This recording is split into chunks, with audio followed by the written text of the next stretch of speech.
Assalamualaikum warahmatullahi wabarakatuh. Halo, perkenalkan saya Sandra Filina Aziza. Pada kesempatan kali ini, saya akan menjelaskan mengenai proses terbentuknya batu bara. Sebelum membahas tentang proses terbentuknya batu bara, akan saya sampaikan beberapa informasi mengenai batu bara itu sendiri. Sebelumnya, apa sih yang dimaksud dengan batu bara? Batu bara adalah batuan sedimen yang dapat terbakar dan memiliki warna coklat hingga hitam yang telah mengalami proses fisika dan kimia selama berjuta-juta tahun.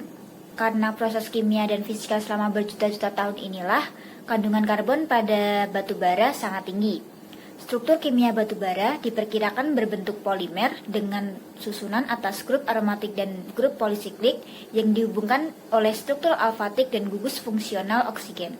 Selanjutnya yaitu mengenai sejarah batu bara.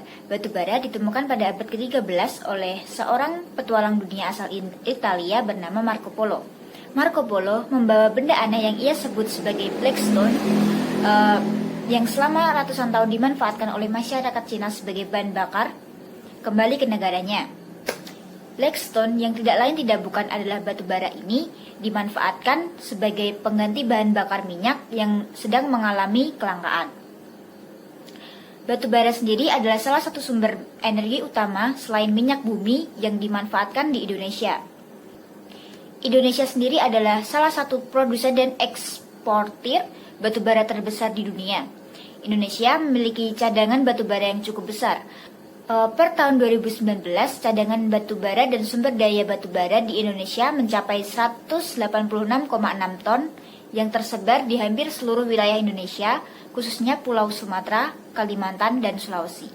Batu bara memiliki banyak manfaat bagi kehidupan manusia. Yang pertama yaitu batu bara menjadi sumber bahan bakar bagi pembangkit listrik. Yang kedua dapat menghasilkan produk gas. Yang ketiga dapat mendukung produk industri, aluminium, dan baja menjadi bahan bakar yang berbentuk cair, kemudian dapat menjadi pembangkit listrik tenaga uap dan dapat diolah untuk produksi industri kimia. Selanjutnya adalah jenis-jenis batu bara. Batu bara dikelompokkan menjadi 5 yang dibedakan berdasarkan tingkatan karbon yang dikandung. Yang pertama adalah antrasit. Antrasit adalah batu bara kelas tertinggi dengan kandungan 86-98% unsur karbon dengan kadar air kurang dari 80%. Jenis yang kedua yaitu bituminus. Bituminus adalah batu bara yang mengandung 68-86% kandungan unsur karbon dengan kandungan air sebesar 8-10%. Untuk jenis yang ketiga yaitu subbituminus, yaitu batu bara yang mengandung 3-40% kandungan unsur karbon dan sisanya adalah kandungan air. Untuk jenis yang keempat, yaitu ada lignit atau yang lebih dikenal dengan brown coal, yaitu adalah batu bara yang sangat lunak dengan kandungan air 35-75%, sedangkan kandungan karbonnya yaitu sisa dari 75% tadi. Yang terakhir adalah gambut, yang merupakan batu bara dengan kandungan karbon paling sedikit dan dengan kandungan air lebih dari 75%. Secara singkat, proses pembentukan batu bara dapat dilihat pada gambar di samping, yang mana paling atas menunjukkan hutan 300 tahun yang lalu terlihat menutupi bumi, yaitu dianalogikan sebagai sumber batu bara yaitu tumbuhan.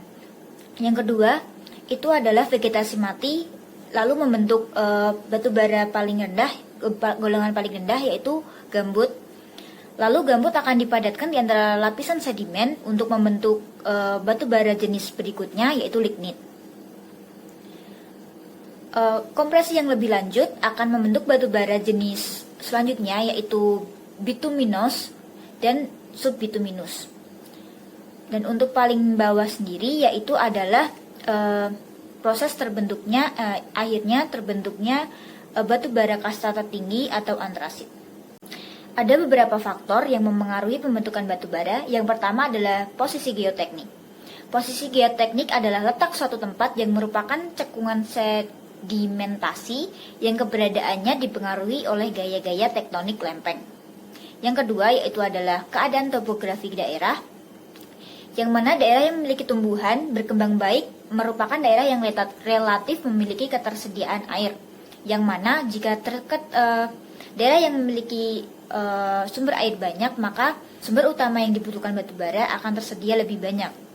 Selanjutnya adalah iklim daerah, yang mana berperan penting dalam pertumbuhan tanaman. Oleh karena itu, di daerah yang beriklim tropis pada masa lampau sangatlah memungkinkan untuk didapatkan endapan batu bara dalam jumlah yang lebih banyak.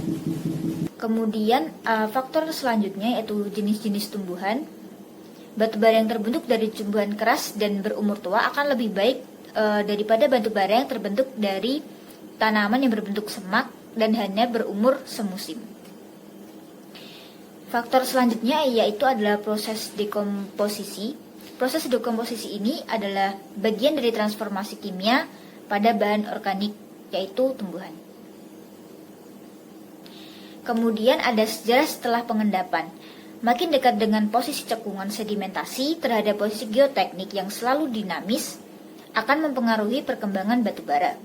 Kemudian yang terakhir adalah metamorfosa organik, yang mana peningkatan mutu batu bara sangat ditentukan oleh temperatur dan tekanan.